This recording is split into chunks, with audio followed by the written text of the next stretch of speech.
An international organization that pushes for freedom of education is examining the state of Catholic schools, and especially if those schools are facing limits on their religious liberty.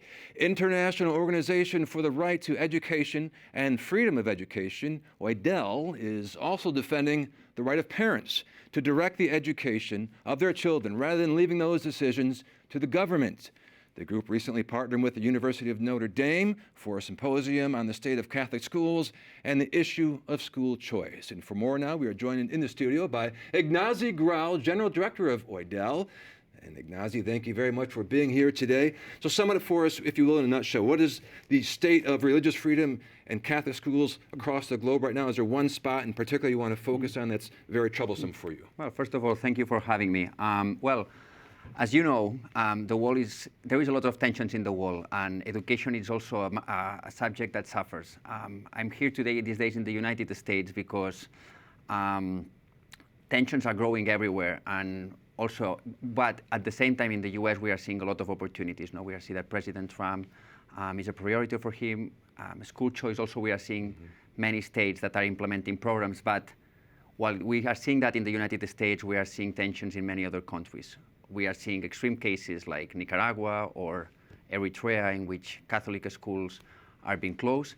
But also in the Western world, school choice is a matter of polarization.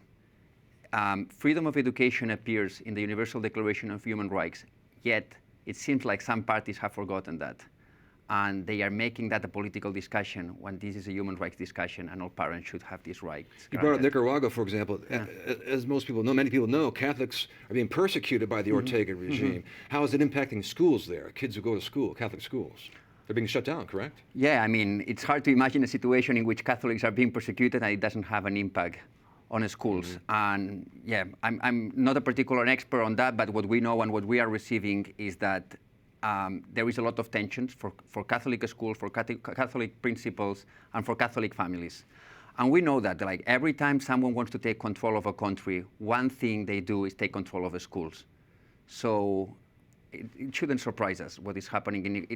I mean, we should be worried about, but we see that over and over. Like when a political leader wants to take control of their country and they don't trust their citizens, the first thing they do is taking control of the school. We have see that in the USSR, we have see that in Nazi Germany, so no surprise that this is happening in Nicaragua. It's worrying, but that's what dictators do. And as you mentioned, the current administration, the Trump administration, a big believer in school choice. What would you tell parents out there, for example, who might be watching, their child is in a less than stellar school somewhere, you know, a poor performing school, they want to get their child out, but they're having trouble getting them into the school of their choice.